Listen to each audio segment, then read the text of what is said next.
প্রথম যখন আমি আন্তর্জাতিক পুরস্কার পাই, মানে আমার বিশ্বাস হচ্ছিল না যে আমি উইনার হয়েছি। এভাবে ১, ২, ৩, ৪ করে আলহামদুলিল্লাহ ২২টি আন্তর্জাতিক পুরস্কার পেয়েছি। আপনি প্রথম নারী যিনি এতগুলো আন্তর্জাতিক পুরস্কার পেয়েছেন। দুঃখজনক হলেও সত্য, এখনও বেশ কিছু হলের টাকা আমি এখনও পাইনি। শ্রাবণ জ্যোৎস্নায় পূর্ণদৈর্ঘ্য চলচ্চিত্র ২০২৪ সালে আমাদের দেশে রিলিজ হয়েছিল। প্রথম যখন আমি আন্তর্জাতিক পুরস্কার পাই, মানে আমার বিশ্বাস হচ্ছিল না যে আমি উইনার হয়েছি। কারণ প্রথমে একটা মুভি ইন্টারন্যাশনালি সিলেকশনে যায়, এরপরে নমিনেশনে যায়, তারপরে আবার কি কোয়ার্টার ফাইনালে যায়, এরকম আর কি সেমিফাইনাল, এই ধরনের হচ্ছে ধাপগুলো। উইন যখন হয়েছি তখন সত্যি আমার বিশ্বাস হচ্ছিল না। আমি ওদেরকে আবার মেইল করলাম যে আমি কি উইন হয়েছি কিনা, মানে এমন একটা অবস্থা। তো এভাবে ১, ২, ৩, ৪ করে আলহামদুলিল্লাহ ২২টি আন্তর্জাতিক পুরস্কার পেয়েছি। New York, Switzerland, Sweden, Bangkok, Indo Dubai, Asian talent, ideal, এরকম আর কি অনেকগুলো ফিল্ম ফেস্টিভ্যালে মোট ২২টি আন্তর্জাতিক পুরস্কার পেয়েছি। অসাধারণ অনুভূতি। পরবর্তী পদক্ষেপ তো অবশ্যই আছে। আমি আমার কাঠগড়ায় শরৎচন্দ্র সিনেমাটি নির্মাণাধীন, তো সেক্ষেত্রে সেটি নিয়ে সামনে এগিয়ে যাওয়ার ইচ্ছা আছে। এবং এই যে ২২টি আন্তর্জাতিক পুরস্কার পেয়েছি, আমি লাস্ট মালদ্বীপে যখন পুরস্কার পেলাম, ওখানে ৪ জন মিনিস্টার ছিলেন মালদ্বীপের।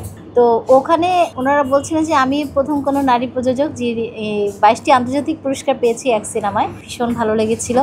এছাড়া এশিয়ান ট্যালেন্ট এবং অন্যান্য বেশ কিছু অ্যাওয়ার্ডে আমি গিয়েছি বেস্ট প্রডিউসার অ্যাওয়ার্ড আনার জন্য, কিন্তু হঠাৎ ওখানে আমাকে আইকনিক অ্যাওয়ার্ড দেওয়া হচ্ছে। তো আমি খুব সারপ্রাইজড হয়েছিলাম যে আইকনিক অ্যাওয়ার্ড। তো তখন বলে যে আপনি প্রথম নারী যিনি এতগুলো আন্তর্জাতিক পুরস্কার পেয়েছেন। এইটার একটা অন্যরকম আলাদা একটা ফিলিংস।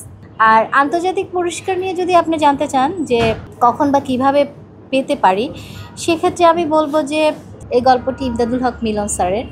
যখন একটি সুন্দর গল্প একজন দক্ষ পরিচালক দ্বারা নির্মিত হয়, আব্দুস সামাদ খোকন নিঃসন্দেহে একজন দক্ষ পরিচালক, দক্ষতার পরিচয় দিয়েছেন। এবং সেই সাথে একজন ছোট্ট আর্টিস্ট যাকে এক ঝলক দেখানো হবে, সেই এক ঝলকটাও যেন প্রপারলি সিকোয়েন্সের সাথে সামঞ্জস্যপূর্ণ হয়।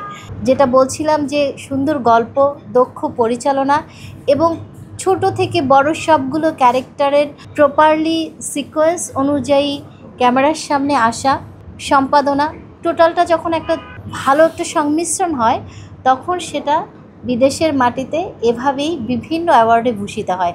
এবং এখানে কিন্তু একটা ছোট্ট ক্যারেক্টার আমার ছেলে আর্তুগুল সাদ, এবং মুভির শুরুতেই কিন্তু ওকে দেখা যায়। হ্যাঁ, যতটুকু সময়ই ওকে দেখা যায় না কেন, ও কিন্তু খুব প্রপারলি করেছিল। এখানে আন্তর্জাতিক পুরস্কার অনেকগুলো হয়তো নমিনেশন পাওয়া যায়, কিন্তু উইন করাটা কিন্তু অনেক টাফ। যখন উইন করছিল, এবং আরেকটা কথা আমার অনেককে বলা হয়নি, এটা আপনাকেই প্রথম বলছি, বেশ কিছু জায়গা থেকে ফিল্ম অ্যাওয়ার্ড থেকে আমাকে মেইল এসছে, যেখানে বিভিন্ন ছাত্রছাত্রী বা ফিল্ম নিয়ে যারা পড়াশোনা করে তাদেরকে আমাদের চলচ্চিত্রটি দেখানো হয়েছে মেকিং শেখানোর জন্য। এটা ভীষণ গর্বের। এটা আমার পরিচালকের গর্বের, এটা আমার দেশের গর্বের, এটা আমাদের সবার প্রত্যেকের গর্বের বিষয়। আমার এটা কিন্তু বাণিজ্যিক সিনেমাও, এবং যখন শ্রাবণ জ্যোৎস্না চলচ্চিত্রটি রিলিজ হয়, এটা বাণিজ্যিক সিনেমা বিধায় কিন্তু আমি এখানে অসংখ্য স্পন্সর পেয়েছিলাম। এবং আমার চারপাশে চলচ্চিত্রের ব্যক্তিত্ব যারা ছিলেন, ওনারাও খুব অবাক হয়েছেন। এবং যারা সেন্সর বোর্ড থেকে শুরু করে সিনেমাটি দেখেছেন, ওনারা ভীষণ প্রশংসা করেছেন এই সিনেমাটির, এবং সে কারণেই আমি কিন্তু অনেক স্পন্সর পেয়েছি। সো বাণিজ্যিকভাবেও শ্রাবণ জ্যোৎস্না চলচ্চিত্রটি সফল বলে আমি মনে করি প্রযোজক হিসেবে। আমি আসলে আমার কাঠগড়ায় শরৎচন্দ্র অবশ্যই কমার্শিয়াল সিনেমা, এটাও আমি কমার্শিয়াল সিনেমা বলবো। তবে ফুল অ্যাকশন ছবি আপনি যদি বলেন, হতে পারে, এটা আসলে সময়ের উপর নির্ভর করবে। তবে এই মুহূর্তে ঠিক অতটাই না। আমি চাইবো আমি যে অর্থটা লগ্নি করছি, সেই অর্থটা আমার উঠে আসুক। দেখেন, শ্রাবণ জ্যোৎস্নায় কিন্তু আমি বাজেটের মধ্যে থাকতে পারিনি, আমাকেও কিন্তু বাজেট ক্রস করতে হয়েছে এবং বাজেট ডবল করতে হয়েছে। আমার বাবা ছাড়া এটা সম্ভব হতো না। সে টাকাটা তো উঠে আসতে হবে। হ্যাঁ, সেক্ষেত্রে আমাদের দেশে যেমন যারা আর কি পরিবেশনায় থাকে এবং হল মালিকগুলো, আমি মনে করি যে এইখানের আরও অনেক ডেভেলপ হওয়া উচিত। দুঃখজনক হলেও সত্য, এখনও বেশ কিছু হলের টাকা আমি এখনও পাইনি। পাবো, আমি জানি আমি পাবো, কিন্তু আমি এখনও পাইনি। ওখানে কিন্তু আমি জানিও না টিকিট কয়টি সেল হয়েছে, শুনেছি, বাট সেটার কিন্তু প্রমাণ নেই আমার কাছে। যেখানে আমাদের এই শ্রাবণ জ্যোৎস্নার মতো একটা সিনেমা, যেখানে বিদেশে এত সমাদৃত হয়েছে, এতগুলো অ্যাওয়ার্ডে ভূষিত হয়েছে, সেক্ষেত্রে বাংলাদেশের মানুষ দেখবে না এটা তো হতে পারে না।